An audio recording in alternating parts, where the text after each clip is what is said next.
J. Cole's K.O.D is a trip well worth taking.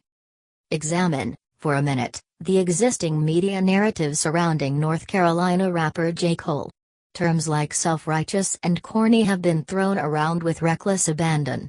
A reputation of being boring has hovered over him like a particularly bothersome crow. Several prominent publications have never quite accepted him into their pantheon of acceptability with the same eagerness allotted to a Kendrick Lamar or a Drake.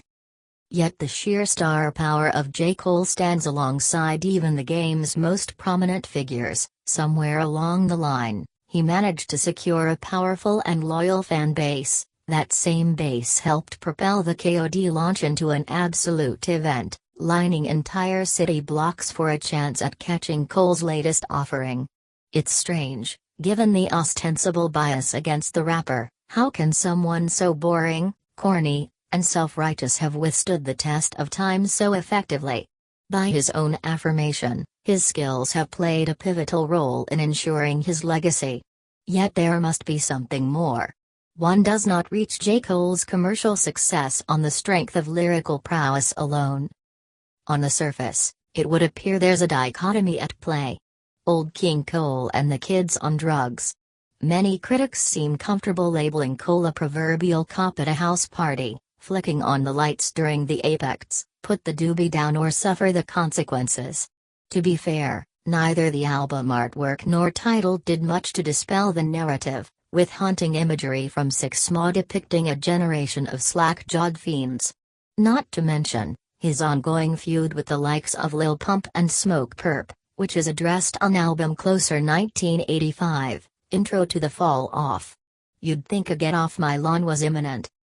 We've already heard the aforementioned Pump write Cole's music off as that lyrical shit. Consider opening track K.O.D a stark reminder of Cole's most obvious talent. Technically, he can navigate an instrumental with the upper echelon. It so happens that the self-produced title track seems to flirt with a contemporary trap aesthetic. It almost feels like a statement unto itself, anything you can do, I can do better. In truth, K.O.D sets the bar high, especially for those more amenable to the artful banger. Though Cole's chorus can sometimes wander, his hook on K.O.D is razor-focused, balancing a catchy melody with undeniable swagger. Only gone say this one time, then I'll dip, NS ain't worthy to be on my shit, raps Cole, a stark reminder that he's well aware of his reputation as an elite lyrical talent. The boasts don't feel hollow, like when insert rapper here starts vying to steal the oft-passed around your bitch. Nor does he feel out of place, putting forth a vain attempt at conformity. Photograph finds Cole in a more reflective state, tackling the more philosophical theme of lust in a digital era and casting a dark cloud over the act of sliding into the DMs. Admittedly, the song feels simpler than the subject perhaps deserves, but Cole avoids virtue signaling, riding the hypnotic beat with a laid-back delivery. Next comes the cutoff, which features a haunting chorus from Cole's alter ego K.L. Edward, who sings a melancholic chant in triplicate. Thematically, Cole tackles another heavy topic, the mortal man's desire for revenge, doing so with a brutal sense of honesty. I never fantasize about murder 'cause I'm still sane, but I can't seem to fight this urge to make you feel pain, raps Cole, calmed by a Charlie Brown-esque piano loop.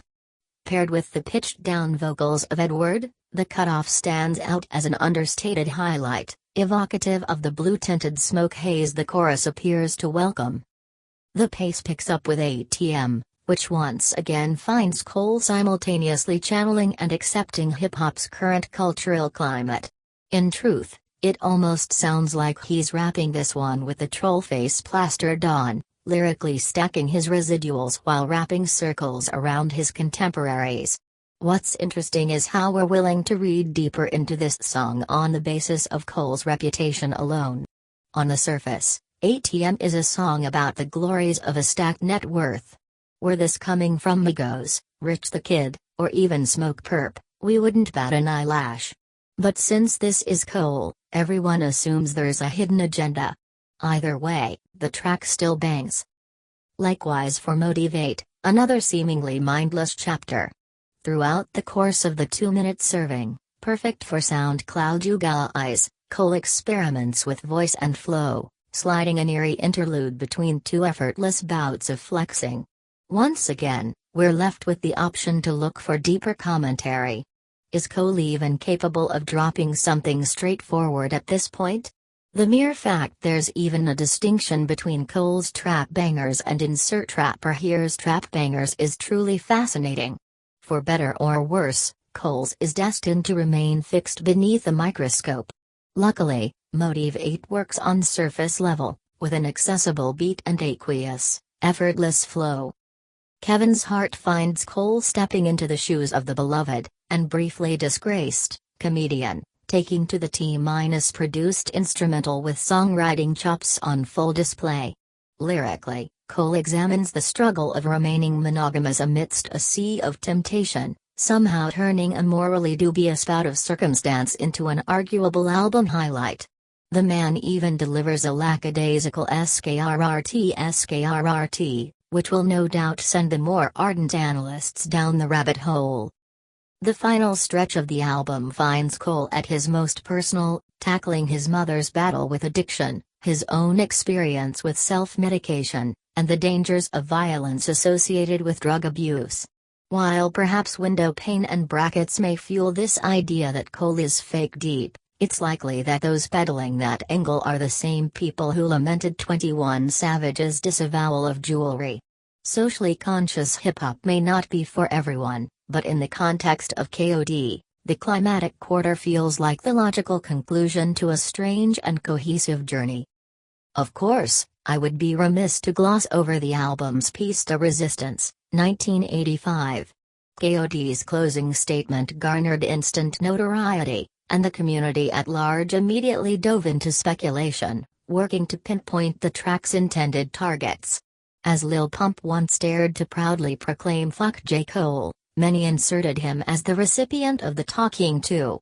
Yet Cole's words ring true for many a young rapper, who seem more concerned with spending racks on jewelry, as if their problems can be solved by merely flashing one's wrist and repeatedly announcing the listed price.